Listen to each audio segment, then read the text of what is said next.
Well, hi everybody, Matt Kloskowski here, and I want to welcome you to my class, Lightroom for Wildlife Photographers. It's actually Lightroom and a little bit of Photoshop for wildlife photographers, because there's a couple things we just have to talk about. We can't talk about wildlife photo editing without talking about some of these topics, okay? So here's the deal. A couple things before we get started. Thing number one, quick overview. We're gonna do some start to finish in the beginning, and I'm gonna switch over to just a little bit of cropping, environmental versus action cropping, because we generally don't get to compose wildlife photos as accurately as we would compose for other things. So cropping is always a hot topic. From there, we're gonna talk about my favorite part, which is selective edits. I believe that is the key to your wildlife editing. After that, we'll do some start to finish workflow, just start to finish, start where we would jump to another program, why, distractions, sharpening, noise removal, and then how to get back just to keep your workflow moving along.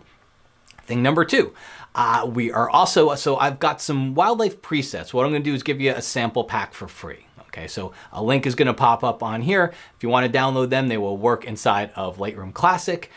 They will also work inside the cloud version of Lightroom if you happen to be using that. In fact, most of what we'll be doing here will work in that cloud version of Lightroom if that's what you're using. And then most of what I'll be doing here will also work in Adobe Camera Raw. So wherever you're doing your raw editing, just about everything I show here will work in any of those programs, okay? If you wanna download those presets, feel free to grab that link, take a picture of it now. I'll make sure I put it up at the end of the session as well. So swing over to the website and you can get those free presets. Lastly, I won't spend a lot of time talking about me. If you want to find out more about me, just go to my website. It's mattkay.com. I have courses, presets. I'm a Sony Artisan of Imagery, which is their ambassador program. So if you want to find out about my gear or see my portfolio or read any articles or anything like that, you can find it all on the website. You know what that means? It's time to get started. Let's dive into our first example here. This is a photo I took in Costa Rica of some cute little monkeys here. You gotta love the little one on the back with its eyes closed.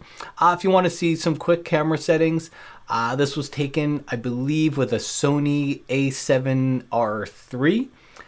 This was a 100 to 400 millimeter lens. You could see f8, 1/800th of a second, ISO 800, and it was taken handheld.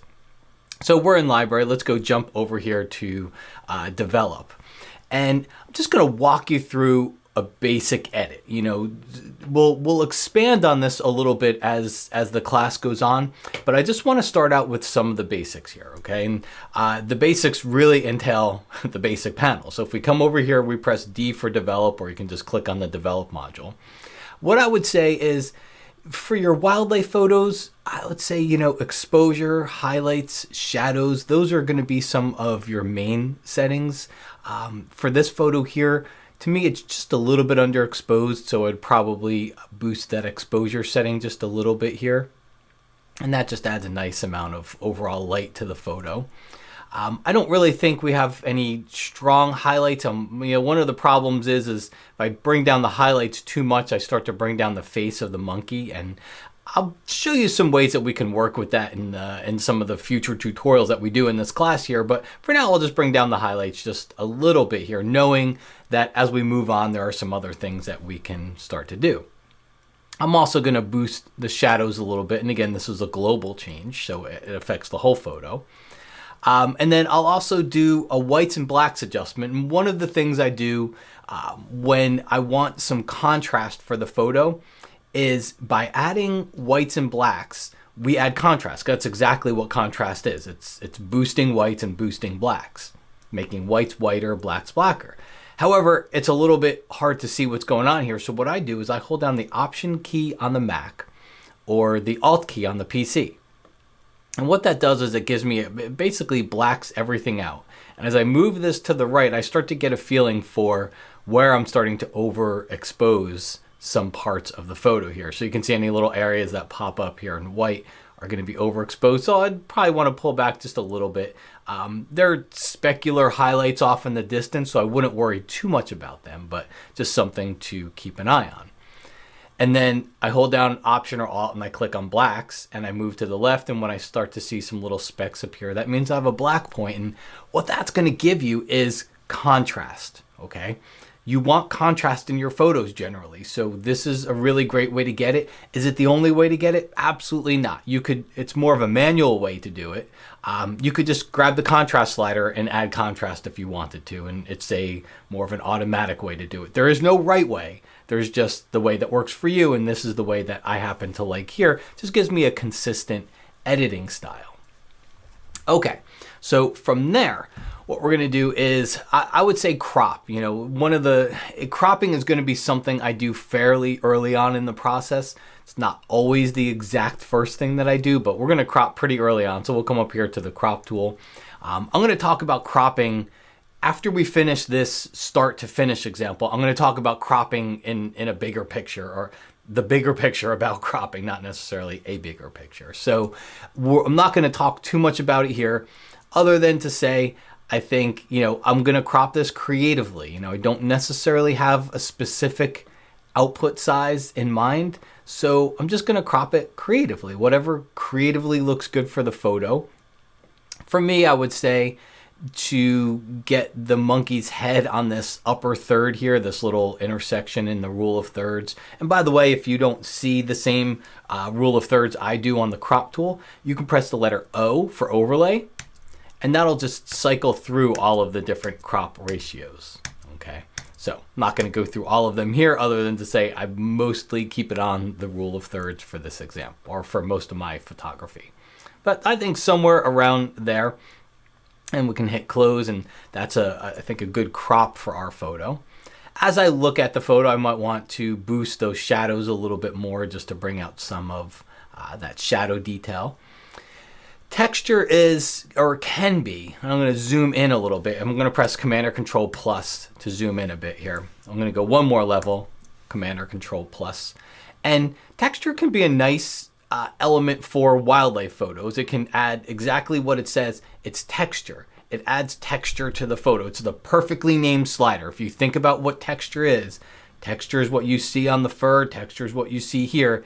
It's going to enhance that. It's going to add texture to the photo. So I can add a little bit of texture here. Clarity, dehaze, generally not something I use a lot on my wildlife photos. Clarity does add a little bit of contrast to some of the areas that up here we weren't really able to attack. And when I say that, I mean kind of gray areas. So, you know, if you were looking at this branch here, it might add a little bit of contrast to it, but very, very sparingly. Clarity starts to get out of hand if you use too much of it. I'll do Command or Control minus to zoom back out a bit. And then from here, I would say we can boost the color a little bit. We've got two ways we can work with color.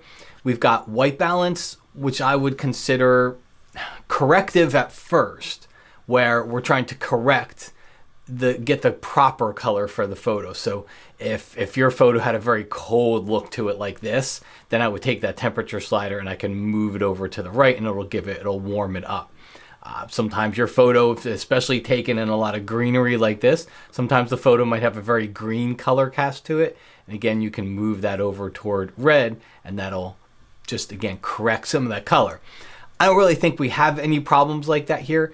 I might warm it a bit just from a creative aspect, just to say, hey, I like a warm photo, and this gives me a nice warmer feeling. And then come down here and we can boost colors. Remember, this is more corrective in your white balance adjustments. But what we can do down here under saturation is just boost the overall color. Very, very little on this photo. We don't need a lot. Your yellows and greens are going to get out of hand really, really quick, so you got to watch out for that. But +5, +10, saturation will just give a nice overall color boost to the photo. Okay, from there, we have done the basic stuff. We have done some cropping here inside of this. From there, you know, if we had to work, we could go down here to HSL. That's hue, saturation, and luminance. And I could choose to work with specific colors if I wanted to. So I could go to, say, the luminance, and I could go maybe make my greens a little bit darker. And that would help the monkey stand out a little bit, because the greens are in the background here. If I make them darker, it's going to make whatever my foreground is, you can see that, it's going to make whatever that foreground or that subject is stand out just a little bit more in the photo. So I can pull back some of those greens If you wanted to go to saturation and boost a specific color, maybe the oranges, maybe a little bit of the yellows there, we can boost those specific colors under saturation as well. Moving on down the line, I wouldn't do anything with color grading. I consider that more of a artistic type of a choice and more of something for high fashion type photography. But of course, everybody's different. Feel free to experiment a little bit with color grading. But details where we can do some sharpening and noise reduction. As we work through this course, I'm going to show you some other sharpening and noise reduction techniques. So I'm not going to spend a lot of time on them here because I don't think you're going to spend a lot of time on them here. So what I would say is, number one, we would want to zoom into 100%. So a couple of things we can do. We can go over to our left-hand side panels, which I have hidden for now because I don't need all that space taken up. And we can click on 100% up there next to the navigator. Okay. I'm even going to go one level deeper to 200% just for video purposes to make it easier to see. The other thing that we can do is in the detail panel, there's a little target icon here. So we can click that target icon and we can move it over the photo and then we can click and that'll show up here and that'll show you at 100%. All right. So we've got sharpening. What I would say is you're going to use Lightroom for sharpening and noise reduction when you don't have a lot of either of those to do. All right. It's a sharp photo. This is a sharp photo. I can take my sharpening all the way down to 0. This is a sharp photo, guys. This is as sharp as you're going to get out of camera in this type of a situation. Okay. Remember, I'm zoomed into 200%. If I zoom back out to 100% here, this is razor sharp. You really can't get any sharper. However, when it comes to your Lightroom sharpening, you're not going to add too much of that. Again, to an already sharp photo, Lightroom by default on your raw photos will add some sharpening here. You can see it says +40. That was by default. So you can always click this little toggle switch and you can see the before and the after. So that adds a nice amount of sharpening. I'd say, 40, 50. You can boost it a little bit up to 70 or 80 if you wanted to. I keep the radius at 1. Detail, I'd leave all the settings at their defaults here. Okay. So that's just good basic sharpening for an already sharp photo. There's not a lot you have to do. The other thing is we do have a little bit of noise in the background here. To me, this noise is not a problem because, for starters, when we're zoomed out to 100%, okay, and if this were the size that if I were to, I'll press the letter F for full screen. If this were the size I was going to be sharing this on a screen, this noise is not really that visible. There's a little bit back there, but if you think that that's a problem, you really need to reevaluate what you consider problems in photos. You're overcorrecting your photos if you think this level of noise is a problem. Okay, it's really not. I'm going to press the letter F again, or just hit escape to get out of full screen. So at that level, I wouldn't really do much noise reduction. And then those of you that print know that this noise would smooth out in the print. Okay, so I know a lot of people, a lot of times I'll have people that edit and they say they're going to print, but then they never do.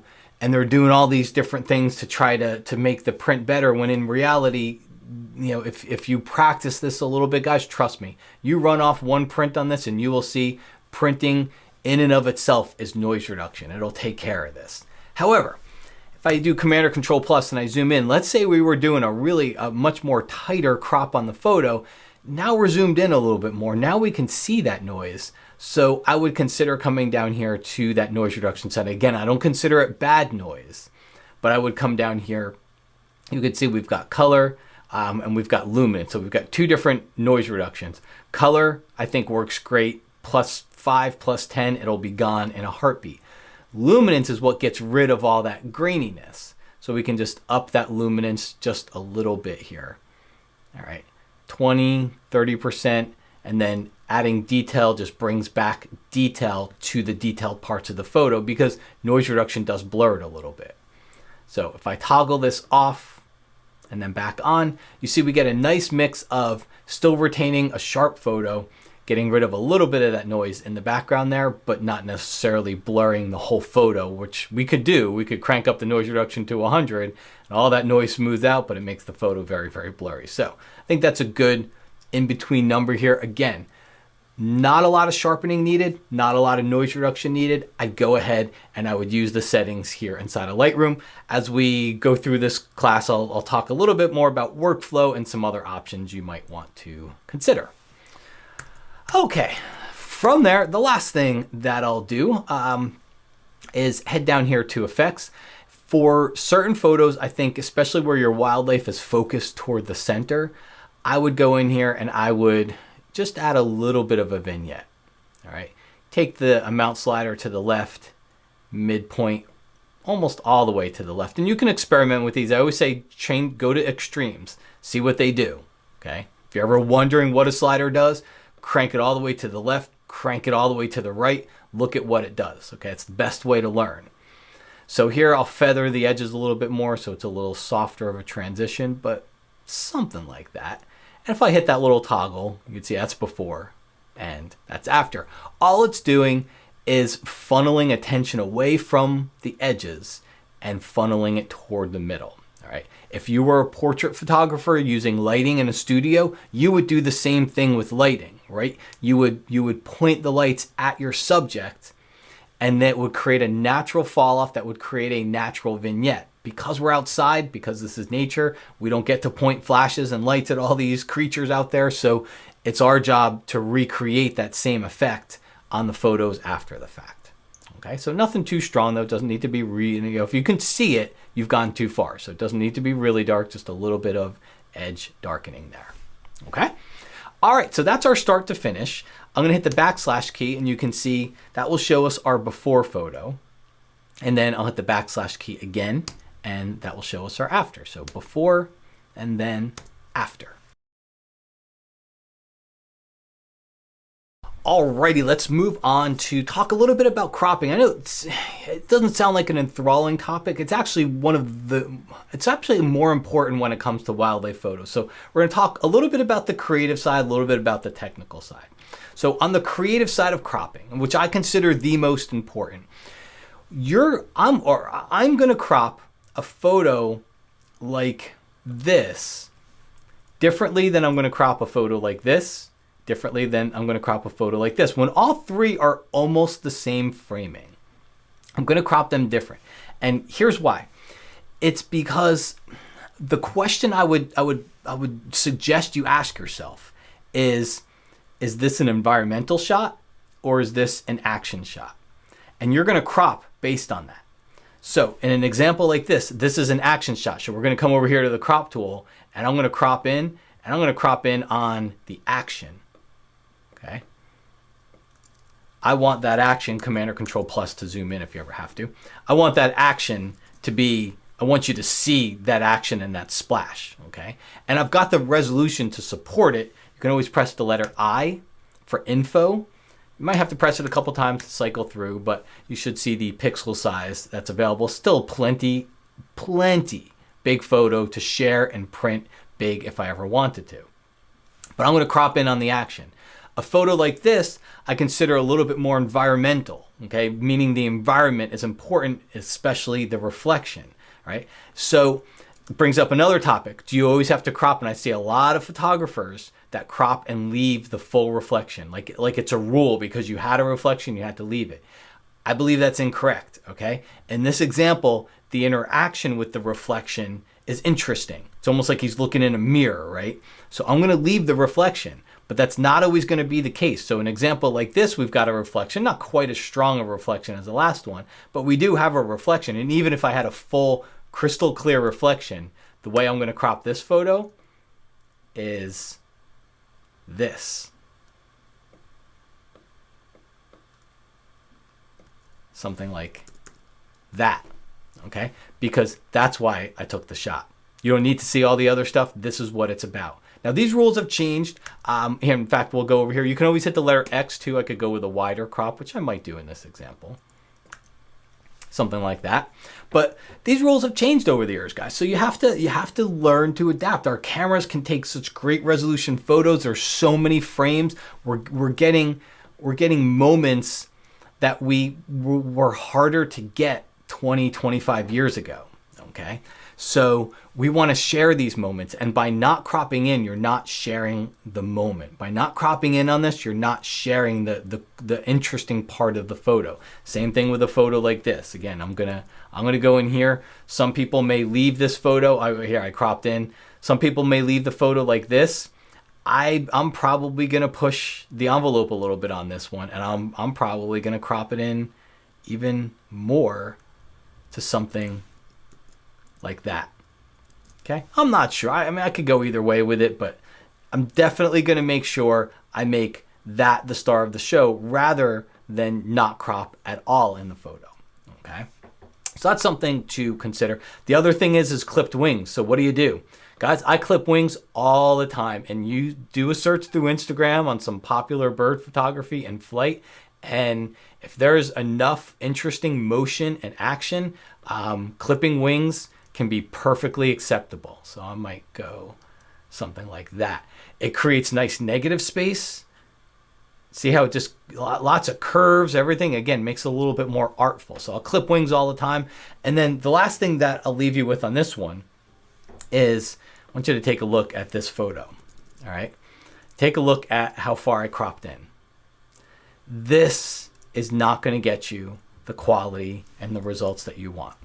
Okay, you can look at the pixel size up here, 566 pixels. You're not going to be able to share that on any social media platform, any place where it's going to look good. And there's no sharpening and noise reduction and image upsizing. You can upsize and you can spend all the money you want on the programs to upsize with.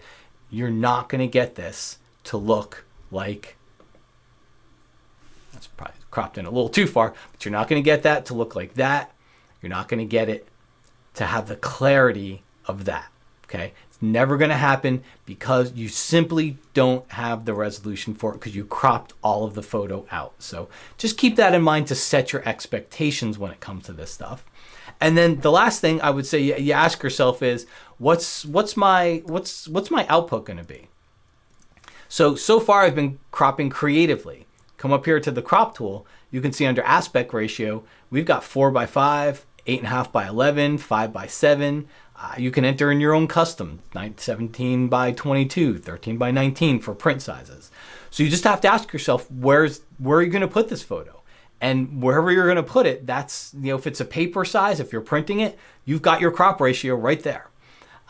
If it's online, you've got to do a quick search for Facebook. I'm not even going to try to give you guidelines because they change all the time. Instagram, I can tell you, favors a 4:5 or a 1:1, a square ratio. Instagram tends to favor both of those to give your photo the most real estate on the Instagram app. But again, should always base that on where's the output. If you don't have a planned output for this, grab it and go creative and do whatever you want with it.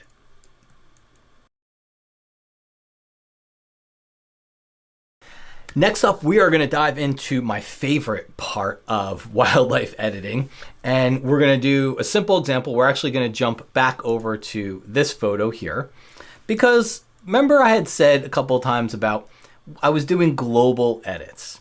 And the problem with global edits, by pulling down highlights to get some of these bright spots gone, you're also pulling down highlights that were on the monkey's face, which I actually liked. Well, those are all global edits. When we go over here in the basic panel, everything's global. As for your wildlife, and honestly for your landscapes and really anything outdoor and nature related, I think it's your job as the photographer and photo editor to draw attention. Okay? You weren't able to do this with the tools that many photographers often use in portraits and still life and various things between reflectors and lights and all those things. You weren't able to do this in the camera, okay? So to me, it's your job to do it after the fact. So in this example here, when I was pulling down highlights and when I was trying to open up my shadows, one of the things I was looking at was this monkey's face right here, which is just dark to me. So one of the things we can do is we can brighten it a little bit. I'm going to go over to my navigator panel here, and I'm just going to fit this into the screen. There we go. It gives me a little bit more screen real estate for it. So we have selective adjustment tools right above the basic panel, right below the histogram. We have selective adjustment tools. So in here, one of those tools, and one of the ones I think is the most powerful, is the brush tool. So what the brush tool lets us do when you expand it, it looks a lot like the basic panel. This is the basic panel, and then I'll click on the brush up here, and that's going to expand it. And it looks a lot like the basic panel, but what it lets you do is paint these settings into specific areas of the photo. So in this case, I would probably go in here and add a little bit of exposure. I'm actually going to press Command or Control plus, zoom in once, maybe twice. There we go. I've added a little bit of exposure, and now I can go here and I can brush on the monkey's face. And then I can control it. I don't have to go as far as I did, but now I can bring in a little bit of light right onto that monkey's face there. You can control the size of your brush down here. I would consider feather a lot of times, especially for my wildlife, I keep feather at 100%, and that's the softness of the brush, and I want it to be a very soft edge brush. Flow and density I keep up at 100%, and then just paint. And then I can go right over here and I can paint a little bit right on that little one's face. Okay, and you can always come over here and control them after the fact. If you happen to be painting and you paint too far and you do something like that, you could always undo. Just edit, undo, and that's a good keyboard shortcut to memorize, Command or Control Z. But the other thing that you can do is hold down your Option key on Mac, Alt on PC. That switches me into subtract mode, and now I can go here and I can subtract from there. Let's get my settings back up there. There we go. So I could go in and I could subtract it and I could erase it from the photo if I wanted to. Okay. And you can always just hit reset at the bottom to make it all go away if that's really what you wanted to do. The erase is only if you were painting and you went like that and you want to go over here, Option or Alt, and then I can just slowly come down and erase that area. Again, pop in a little bit of brightness there. So that's the brush tool. Subtle, small adjustments. There's a little toggle switch at the bottom. That's before, that's after. But I think huge impact on your photos, before and then after. And probably have to erase a little there. And then I can click New. And what I could do is maybe bring the exposure down and the highlights down, and I can go try to paint on some of these little bright spots back here as well. All right. It's not going to make them go away, but it'll take just a little bit of the heat off of them, a little bit of the brightness, so they don't stick out so much. So again, click that little toggle. That's before and that's after. All right, moving on down the line. Let's go to this one. Another little monkey and a little one next to it. Another way that we can do this. So last time we did it with the brush tool. Another tool that I use all the time is going to be the Radial Filter. So the way the Radial Filter works is I would add a little bit of exposure here, and then you just click and drag. And it's just creating a circle. Okay, it's creating a circle or an oval, depending whatever shape you click and drag it to be in. And you get a choice down here. Number one, you've got feather. So it's going to make it if I have feather at a 0, it looks like a spotlight. Up at 100, it looks a lot softer. And then I have invert. So right now, the effect is going on the inside of the circle. Okay, if I click invert, it actually goes onto the outside of the circle. So it's going to give you different results based on the checkbox that you choose there. You can rotate this around. You can bring it in like so. And then of course that is way too bright, so I would dial it down. Something right along there. And then a little tip for you would be to right click on it and you can choose duplicate. And now I can drag this and move it over here, reduce the size a bit. And I can pop it right over on that monkey as well. So that's before and that's after. Again, to me, these are such such necessary adjustments in your wildlife photos. These are must-have adjustments. You need to draw attention to the wildlife, and this is one of the ways that we can do it. If you wanted to, add on to this, another thing we could do is go to our brush tool, bring the exposure down a little bit, and then we could go paint on here. So we made things brighter, which is going to draw our attention. We can also make things darker. It's going to take our attention away from it. So I can mix and match those tools. That might be a little bit too dark, but you get the idea. Can mix and match these tools and start to create some, really focus people's attention in on the parts of the photo that I want them to see, and also take their attention away from the parts of the photo that I don't want them to see. So really powerful stuff when it comes to these tools here. Okay, now you can go one step further. Okay, and we're gonna go. I'll take a look at this photo here. You can go one step further, and even go on the micro level. So we've been drawing attention to faces and trees and bodies and things. Well, I could go over and take something like my radial filter here, all right, and I can add a little bit of exposure to it. I'm going to press Command or Control plus to zoom in a couple of times. But I can add a little bit of exposure to it, and I can pop in just a little bit of attention to the eye. All right, got to be careful with this one. Not all animals should have a bright eye like this. Okay, some owls totally black, so you'd want to be careful with that. But for something like this, when there already is a little bit of something there, we can just enhance it a little bit. And again, before, after, Command or Control minus to zoom out, just so you can see it on a full level here. That was before, and that is after. So if you were to go back to either of these photos, not totally sure that, they could probably get away with it a little bit on this one. I actually think just by brightening the face, we did a good job. But just to show you what you could do, again, pop it right on there. Again, I think by brightening the face, we took care of really what we needed to do. And the brightening the face actually gave us the idea that we were also able to brighten the eyes in there because we brightened everything. And I think that worked for this photo. Wouldn't have worked for the little bird photo that we just saw here. Last thing I'll cover on the selective adjustment tools, okay? And this is gonna tie us into one of the other topics on a full workflow. But the last thing that I would cover on these tools is we're gonna go over here to the brush tool. Remember before when I talked about noise reduction and I said that sometimes you'll have noise reduction in the background or you'll have noise in the background? Well, in this case here, there's definitely noise on the monkey. I don't know that we have to take care of it. What I can tell you is that trying to take care of it inside of Lightroom with our noise reduction is not going to give you what you want to get from this photo.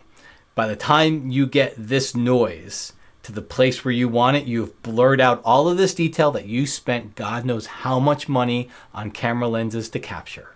Okay, so you've essentially blurred out all of that great detail. So using noise reduction isn't going to work for this. Depending on how bright or dark we make this fur, we might not even need noise reduction on it, but go over here, what we're able to do is take the brush tool, crank up, brush has got a noise slider with it too. We crank that up to 100%. So just different. We're not brightening or darkening now. Now we're doing selective noise reduction on the photo. So something right along those lines. And you can see here when I hit the toggle switch, that was before and that is after. So in addition to brightening and darkening things, you also do have all of these other options that you can use with some of those selective tools to add or subtract things from the photos.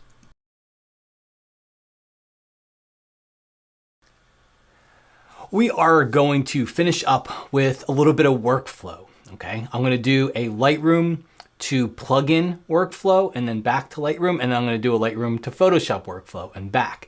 I know this is the Lightroom Summit, but guys, I can't leave this out. This is a major part of the workflow. Noise reduction, sharpening outside of Lightroom, and then also distraction removal. We can't get away from this stuff in our wildlife photos. So if I don't at least talk to you a little bit about it, I'm leaving out really what I would consider the biggest part of photo editing. So let's talk about plugin workflow. Remember this photo we looked at, and we looked at a decent amount of noise, especially as we get in closer and decide to pixel peep on it. A decent amount of noise back there.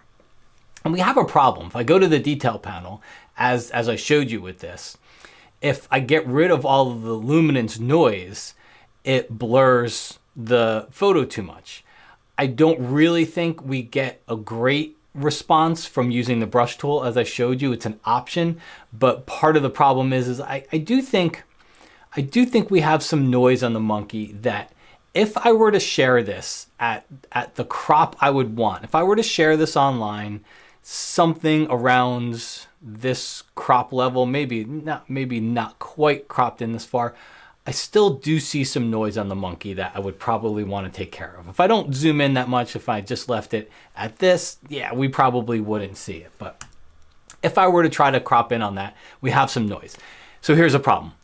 Guys, Lightroom's noise reduction is not going to get you there. I have tried trust me, I held off on suggesting a plugin for noise reduction. I'm probably the last person that moved over to this plugin because I was really trying to hold off because I hate telling people to spend more money and spend more time editing. However, I can't deny it anymore. So here's what we're gonna do. We know Lightroom's noise reduction is not gonna work very well here. Photoshop doesn't have anything that's gonna work here. So what we do is if I don't have to go to Photoshop, all right, which by the way, I probably would for this distraction right here, but we'll talk about that in the next tutorial. If I don't have to go to Photoshop, then I can do my edits here inside of Lightroom, and then I can go up here to the photo menu and go to edit in where I would normally go to Photoshop. You're gonna see all of the plugins you have installed down there. So I've got one called Topaz Denoise AI. What I would suggest is if you are into wildlife photography, to me, this is a must-have. Like this is the best money that you can spend for your wildlife photography beyond a lens. I would suggest downloading their 30-day trial. It's free to download. And then they also did give me a coupon code that I could share with you guys. So it'll take 15% off if you do decide to go and grab it. But we're going to go here. I'm going to click on it. And it's going to ask you, okay, we want to send this over to Topaz. What options do you want to choose? Guys, I would just choose the default options. Okay. TIFF, ProPhoto RGB, 16-bit, resolution 300, no compression. Just choose the default options, okay? Click on Edit. It's now gonna launch Topaz's Denoise AI plugin, which is essentially AI-based. And the really cool thing about it being AI-based is that you don't really have to mess with the adjustment. You don't have to go learn another program, which is why I like it the most, because I don't wanna go learn another program, and they're great in that they don't give you a lot of adjustments. There's not much to do here. So what I do is I turn the settings on auto, and their interface does change from time to time. So what you see here could change, but I turn my settings on auto and I just let it do what it does. All right. I let it go through there and do whatever it does. Let's go up here. I'll click on original. You can see that's before. That's after. Here's what's really interesting to me about this is look at the detail on the fur, especially right up in this area up here. Look at this detail, and you're gonna see it, the preview is rendering down there at the bottom. When I show you the original and then the after, see how good it keeps the detail on the fur, but gets rid of the noise, and it gets rid of the noise in the background. It smooths out the background really nicely. Guys, I have tried and tried and tried. I can't get this in Lightroom or Photoshop. Nothing I do, and trust me, I've tried a lot. I cannot get this quality this fast from Lightroom or Photoshop, okay? So this is just AI straight out of the box. I clicked auto. I honestly wouldn't mess with anything. What I can tell you from a workflow perspective is if the noise is dominant in your photo, let it remove the noise. It also enhances the sharpness. So if you were to go look at the monkey's face over here, you will see that it actually even gets sharper. Not only does it do some noise reduction here, but you're gonna see the eyes and everything. That's before, That's after, gets sharper. So I don't need to do any sharpening after this because it's already done sharpening for me, okay? Now, if you're using just Lightroom, there's some masking tools down here. You can mask it in and out of certain places. I don't want to make this a Topaz tutorial. However, there is masking built right in here. We're just going to come down to the bottom and click apply, and it's going to go through and process. I'm not going to lie, it's not super fast. This is on about a 5-year-old iMac. Moves pretty good. They have gotten much, much faster over the last 6 months or a year, but it will slow down your workflow a bit, but I think the results are worth it. I can't get this quality of results from anything else. And when it's done, it's gonna do just like Photoshop would do. It's gonna leave you your original file down here, okay? You can see it down here in the film strip, and then you can see it made a copy based on those settings we told it to when we went in there, and that is our newly edited file. So this is the file that we would share from here. We would print, we'd share to social media, whatever it happened to be. That's what we would do, okay? So that's option number 1. Option number 2 is or workflow number 2, I should say, is let's do a little bit of a Photoshop workflow. So this photo doesn't need much. This photo was it's a little bit dark. I just boosted the exposure a little bit. Maybe pull back on the highlights a hair. Go in here to the crop tool, and I'll go to a 4:5 crop. I'll hit the letter X to make it tall.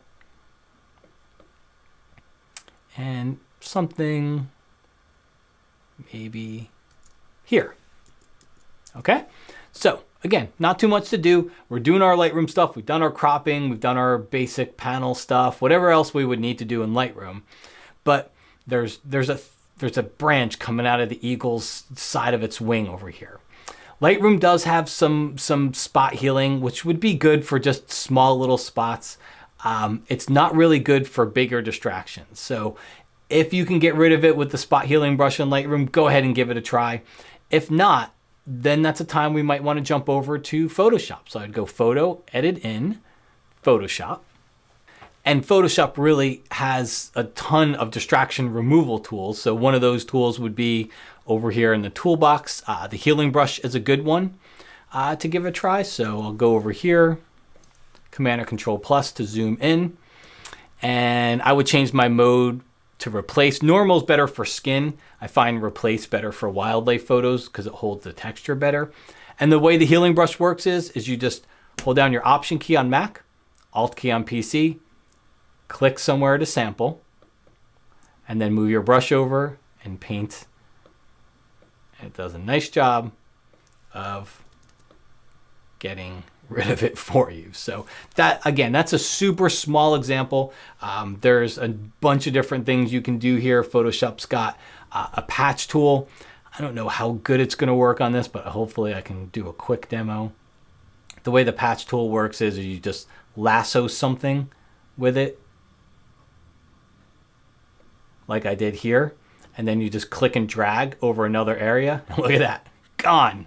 It's got content aware. There's so many good tools inside of here, but again, I can't even scratch the surface at this point. I just want to show you the workflow.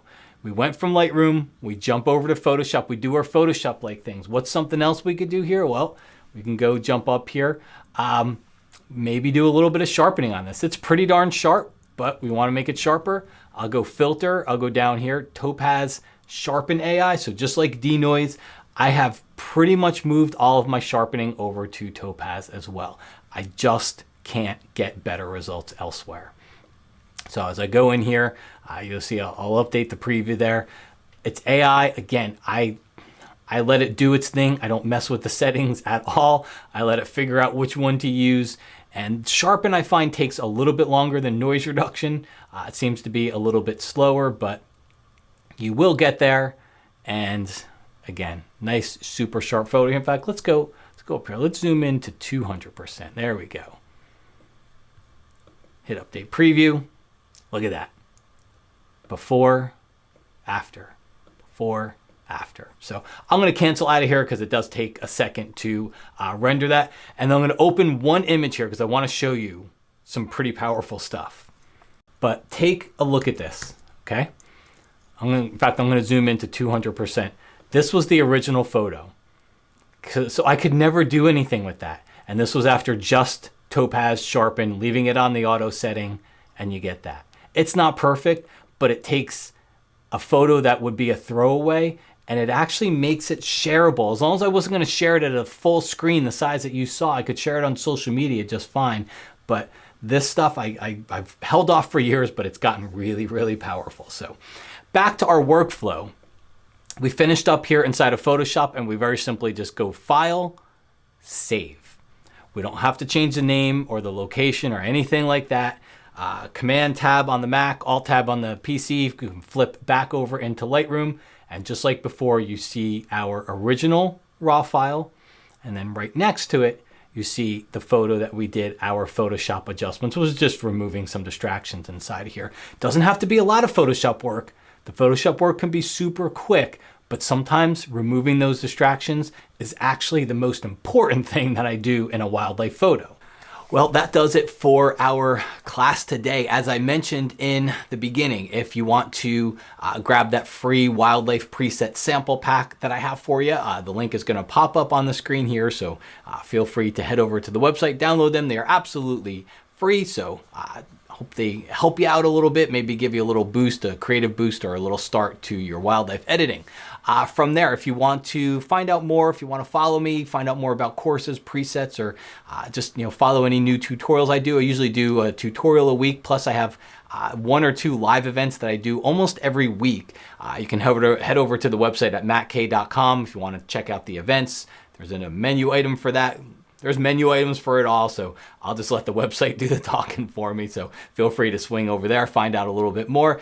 Thank you for joining me. Wildlife photography has been an incredible enjoyment for me. As over the years, as I've done more and more of it, I've always taken notes and wrote down things that I had trouble with, and hopefully as they make it into my training here, hopefully some of those things are sticking points for you. And I do hope this course helped out with your wildlife photo editing. Thanks again for watching, everybody, and I'll see you again real soon.